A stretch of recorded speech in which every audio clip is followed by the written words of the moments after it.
আসসালামু আলাইকুম প্রিয় আইন শিক্ষার্থী ভাই বোনেরা, সবাই কেমন আছেন? আজকে আসুন আমরা একটু গল্প করি খুব গুরুত্বপূর্ণ একটা বিষয় নিয়ে, যে 144 ধারা। আমরা ধারাবাহিকভাবে ইতিপূর্বে ফৌজদারি কার্যবিধির যে ক্লাসগুলো করেছি সেখানে আমরা চ্যাপ্টার 8 পর্যন্ত শেষ করেছি। চ্যাপ্টার 9 এ যে বিষয়টা আছে বেআইনি সমাবেশ সম্পর্কে পিসি পেনাল কোডের 141 থেকে 149 খুবই গুরুত্বপূর্ণ। এখান থেকে আমরা বেআইনি সমাবেশটা পড়ব। এখানে বেশি গুরুত্বপূর্ণ নয়, যার কারণে এখানে আমরা আলোচনা করব না।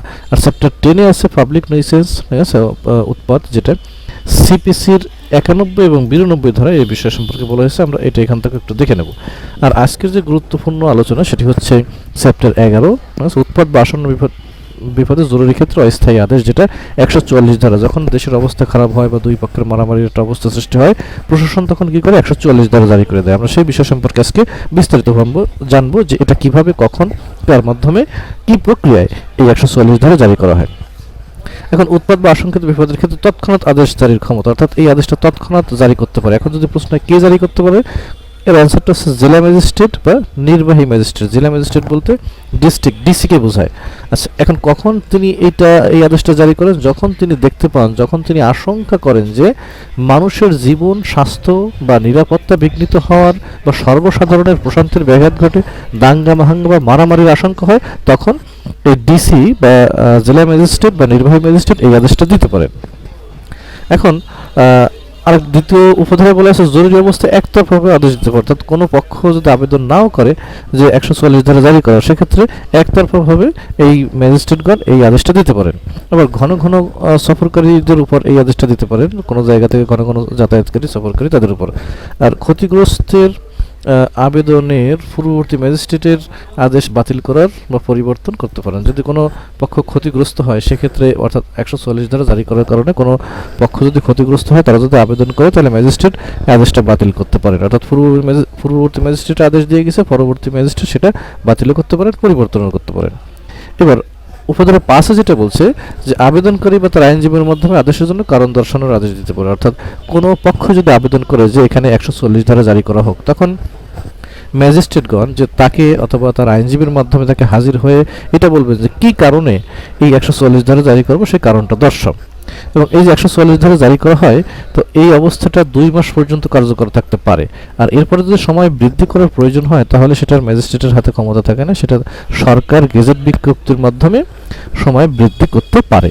আর এটা মেট্রোপলিটন এলাকায় যদি এই ধরনের অবস্থার সৃষ্টি হয়, সেক্ষেত্রে পুলিশ কমিশনার এই আদেশ দিতে পারে। অর্থাৎ মেট্রোপলিটন এলাকার ক্ষেত্রে এইসব বিধান নয়।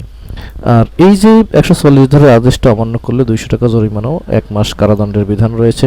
এটা নিষেধাজ্ঞা আদেশ, এই বিষয় সম্পর্কে আমরা জেনে রাখবো। তো এই যে মোটামুটি যে 7টা উপধারা, এই 7টা উপধারা আমাদের আইন শিক্ষার্থী যারা আছে সবাইকে একটু মুখস্থ রাখতে হবে।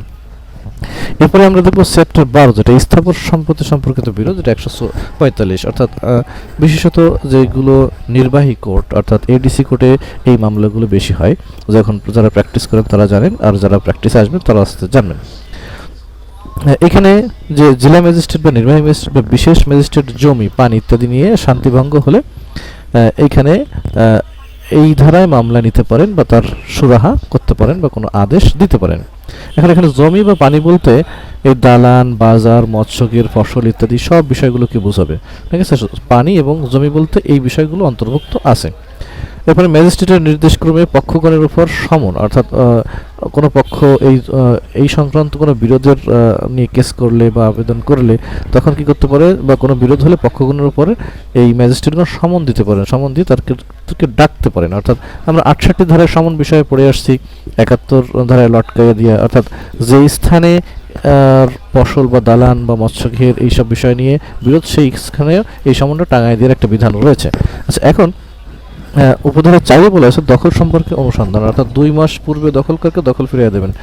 অর্থাৎ এই সম্পত্তি নিয়ে বিরোধ হলে সেখানে আদালত অনুসন্ধান করবেন, যেমন দেখবেন যে 2 মাস পূর্বে আসলে ওই সম্পত্তি কার দখলে ছিল, 2 মাস পূর্বে যার দখলে ছিল তাকে ফিরিয়ে দেবেন। এবং সম্পত্তি যদি এমন হয় যে এটা নির্ধারণ করতে পারতেছেন না কার দখলে ছিল, সেক্ষেত্রে সম্পত্তি কুরোকও করতে পারেন।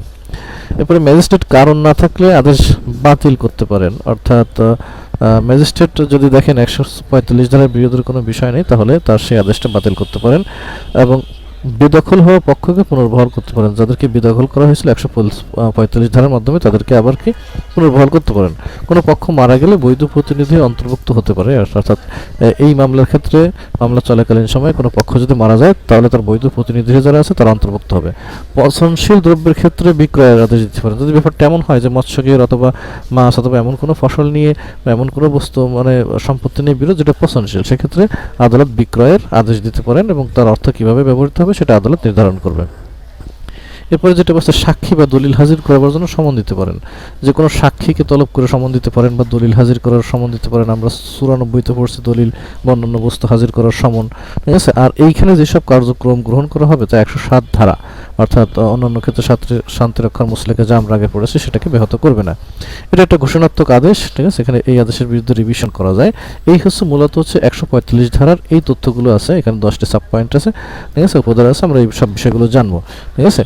এখানে তার একটা সামারি লিখে রাখা হয়েছে যে জেলা ম্যাজিস্ট্রেট বা নির্বাহী ম্যাজিস্ট্রেটের নিকট পিটিশন আকারে মামলা করা যায় যে 2 মাস পূর্বে দখলদারকে দখল দেয় আদেশের 1 কপি পক্ষগণের উপর জারি করা হয়, অন্য কপি বিরোধী বিষয়বস্তুর সামনে লটকাইয়া দেওয়া হয়, জমি পানি মৎস্যাগার বাজার ফসল উৎপাদিত পণ্য খাজনা লভ্যাংশ ইত্যাদি ক্রয় করা যাবে।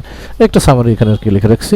মূলত এই হচ্ছে 145 ধারার বক্তব্য। এখন আমরা 146 ধারার যে বিষয়টা লক্ষ্য করবো সেটি হলো বিরোধী বিষয়বস্তু ক্রয় করিবার ক্ষমতা, ঠিক আছে। এখন আমরা 88 ধারায় ফৌজদারি কার্যবিধিতে আমরা ক্রোক পড়ছি, ঠিক আছে। যেখানে ক্রোকও করা যায়, রিসিভারের একটা নিয়োগের কথা এখানে আসছে।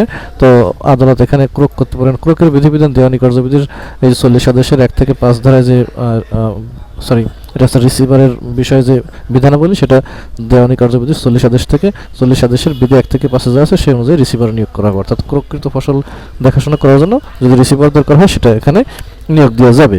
তাহলে এবার ম্যাজিস্ট্রেট ক্রোক বা প্রত্যাহারের আদেশ দিতে পারেন। এটা সামারি লেখা হয়েছে যে সম্পত্তি সংরক্ষণের জন্য দেওয়ানি আদালত রিসিভার নিয়োগ না করে থাকলে এই আদালত সেটা কি করতে পারেন, নিয়োগের আদেশ দিতে পারেন। এই পচনশীল হলে ম্যাজিস্ট্রেট সংরক্ষণ ও বিক্রয়ের আদেশ দিতে পারেন, যেটা আমরা আগে বলেছি। এখন 147 ধারা এখানে বলা হয়েছে স্থাবর সম্পত্তি ব্যবহারের অধিকার সম্পর্কিত বিরোধ। স্থাবর সম্পত্তি কি ব্যবহার করবে সেই ব্যবহার সম্পর্কিত বিরোধ হলে সেটা জেলা ম্যাজিস্ট্রেট বা নির্বাহী ম্যাজিস্ট্রেট আদেশ দানের মাধ্যমে সেটা সুরাহা করতে পারেন। আচ্ছা, 148 আমরা লোকাল ইনকোয়ারি, যেটা স্থানীয় অনুসন্ধান, এটা আমরা একটু দেখবো। এখানে যে আদালত এটা অনুসন্ধান করাইতে পারেন স্থানীয়ভাবে, ঠিক আছে। এই অনুসন্ধানের ব্যয় কে বহন করবে তা আদালত ঘোষণা করতে পারেন। এই ব্যয়ের মধ্যে সাক্ষী বাবদ ব্যয় বা উকিলের ফিও, ঠিক আছে, এই উকিলের ফি এইসব বিষয়ে ব্যয়ের অন্তর্ভুক্ত করতে পারেন। তো আমাদের 148 একটু গুরুত্বপূর্ণ। এখানে শুধু আমরা স্থানীয় অনুসন্ধানটা এখানে আছে, ঠিক আছে। আর এখানে 146 ধারা এখানে ক্রোক রিসিভার আছে, এই বিষয়টা আমরা মনে রাখবো, ঠিক আছে। আর এইখানে যে 10টা পয়েন্ট আছে 145 ধারায় আমরা একটু চেষ্টা করবো এটা মুখস্থ করার। আর এইখানে আছে 7টি পয়েন্ট। এই 2 জায়গা থেকে খুবই একটা গুরুত্বপূর্ণ সিআরপিসির। এই জন্য আমরা এই ধারায় বা এই পর্বে আমরা এই বিষয়টুকু নিয়ে আলোচনা করছি। পরবর্তী চ্যাপ্টারে আমরা পরবর্তী যে জায়গা আছে সেখান থেকে আলোচনা করব। তো সেই পর্যন্ত সবাই ভালো থাকবেন। আর আরও যদি কোনো তথ্য পরামর্শ জানার থাকে আপনারা অবশ্যই কমেন্ট বক্সে জানাবেন, আমাদের জন্য দোয়া করবেন। নিজেরা ভালো থাকবেন, এই শুভকামনায়। আল্লাহ হাফেজ।